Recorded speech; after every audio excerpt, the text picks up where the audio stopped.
ഞാൻ തുൽഹിത്ത് റോയൽ കസ്റ്റമോട്ടോഴ്സ്. ഇന്ന് നമ്മൾ യൂസ് എഞ്ചിൽ ഏറ്റവും കൂടുതൽ ഇപ്പം റീസണായിട്ട് കണ്ടുവരുന്ന ഒരു പ്രശ്നമാണ് സെൽഫ് സ്റ്റാർട്ടിന്റെ ശബ്ദം. അപ്പോൾ സൗണ്ട് എവിടുന്നാന്നുള്ള ചില ആളുകൾക്ക് മനസ്സിലാവില്ല. അത് വൺ വേ ക്ലച്ച് ആണോ അതെങ്കിൽ അതിന്റെ ഡബിൾ ഗിയർ ആണോ ഒന്നും മനസ്സിലാവാത്തൊരവസ്ഥയാണ് ആളുകൾക്ക് ഉണ്ടാകല്. ഇത് ചില ആളുകളായിരിക്കും വേറെ എന്തോ ശബ്ദമാണോ മറ്റാണോ.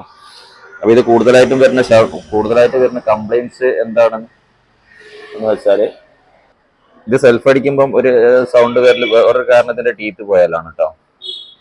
അപ്പൊ ഇതിന്റെ ടീത്ത് പോയിട്ടുണ്ടെങ്കിൽ സൗണ്ട് വരും. പിന്നെ വൺ വേ ക്ലച്ച് ആണ്. വൺ വേ ക്ലച്ചിന്റെ ശബ്ദം പെട്ടെന്ന് നമുക്ക് മനസ്സിലാക്കാൻ പറ്റും. ഇതിന്റെ ശബ്ദവും നമുക്ക് മനസ്സിലാക്കാൻ പറ്റും. മോട്ടറിന്റെ ശബ്ദം നമുക്ക് മനസ്സിലാക്കാൻ പറ്റും. അപ്പൊ മോട്ടറിന്റെ ശബ്ദമാണോ എന്ന് മനസ്സിലാവാൻ വേറെ ജസ്റ്റ് ഒന്ന് സ്റ്റെതസ്കോപ്പ് വേണ്ട, കൈ വെച്ച് നോക്കിയാൽ മതി കേട്ടോ. ജസ്റ്റ് മോട്ടറിന്റെ മുകളിൽ അടിക്കുന്ന ഒന്ന് കൈ വെച്ച് നോക്കിയാൽ മനസ്സിലാവും അത് എങ്ങനെയാണ് സൗണ്ട് വരുന്നത് എന്നുള്ളത്. അപ്പൊ ആ ശബ്ദം വരാനുള്ള ഒരു മെയിൻ റീസൺ ഞാൻ ഇപ്പോൾ കാണിക്കുന്നത്.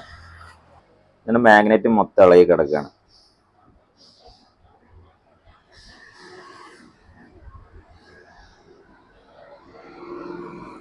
ഇതിന്റെ മാഗ്നറ്റ് 2 മാഗ്നറ്റ് ഇളകിയാണ്.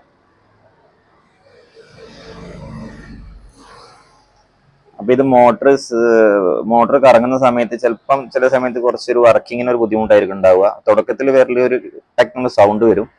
ആ ശബ്ദം കഴിഞ്ഞാൽ പിന്നെ ഒരു മോട്ടർ ശരിക്കും പിടിക്കാത്ത മാതിരിയായിരിക്കും ഉണ്ടാവുക. അപ്പൊ ആ ഒരു സാഹചര്യത്തിലാണ് ഈ ഒരു സംഗതി. ഇത് നമുക്ക് സർവീസ് ചെയ്യാവുന്നേ ഉള്ളൂ. സർവീസ് ചെയ്യുമ്പോൾ പ്രത്യേകം ശ്രദ്ധിക്കാനുള്ള കാര്യം, ഇതിന്റെ പോൾ ഒരിക്കലും മാറിപ്പോയരുത്. അതായത് അങ്ങോട്ട് തിരിച്ചിടുക അല്ലെങ്കിൽ മറിച്ചിടുക ഒന്നും ചെയ്യരുത്. പിന്നെ പോള് മാറിക്കഴിഞ്ഞാൽ മോട്ടോർ വർക്ക് ചെയ്യില്ല. അപ്പോൾ ഇത് എങ്ങനെയാണോ നമ്മളിപ്പോൾ പോള് നമുക്ക് പെട്ടെന്ന് ആളുകൾക്ക് മനസ്സിലാവില്ല എങ്ങനെ പോൾ എങ്ങനെ ചെക്ക് ചെയ്യാന്നുള്ളത്. അപ്പൊ അതിനൊന്നും ചെയ്യാനുള്ള ഈ സാധനങ്ങൾ അയക്കുന്ന സമയത്ത് ശരിക്കും ഒന്ന് മാർക്ക് ചെയ്തിട്ട് കറക്റ്റ് പൊസിഷനിലേക്ക് റീപ്ലേസ് ചെയ്യാന്നുള്ളതാണ്. റീപ്ലേസ് സമയത്ത് കറക്റ്റ് ഇതിന്റെ മുകളിൽ ഗമ്മ് കംപ്ലീറ്റ് കളയണം. ഇതിന്റെ പുറകിലുള്ള ഗമ്മും കളയണം. ആ ഗമ്മ് കളയുമ്പോൾ ഇതിന്റെ പോൾ ഒരിക്കലും, അതായത് സൈഡ് ആ വശം ഈ വശം മാറിപ്പോയരുത്. ആ വശം ഈ വശം ഏതെങ്കിലും മാഗ്നറ്റ് മാറിക്കഴിഞ്ഞാൽ മോട്ടോർ കറങ്ങില്ല.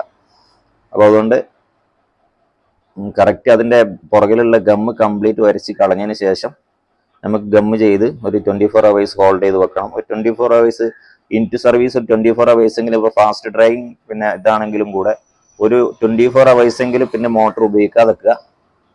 ആ ഒരു ഗമ്മിന് കറക്റ്റ് സെറ്റിംഗ് കിട്ടാൻ വേണ്ടിയിട്ട് 5 minute റെലറ്റ് നമ്മൾ ഉപയോഗിക്കുന്നതും കൂടി 24 hours നമുക്ക് കറക്റ്റ് ഒരു ക്യൂറിങ്ങിന് വെക്കുന്നത് നന്നായിരിക്കും. അതല്ലെങ്കിൽ പിന്നീട് പെട്ടെന്ന് ഇളകി പോകാനുള്ള സാധ്യതയുണ്ട്.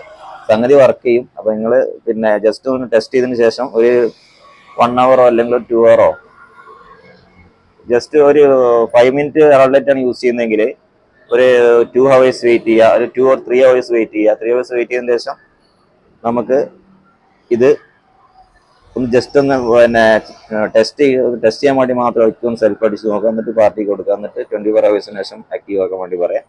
അതാണ് ശ്രദ്ധിക്കാനുള്ളത്. അപ്പോൾ ഇതാണ് മോട്ടറിന്റെ കാര്യമുള്ളത്. അപ്പോൾ ഈ ഒരു കാര്യമായിട്ട് അടുത്ത വീഡിയോയിലൂടെ കാണാം. Thanks for watching.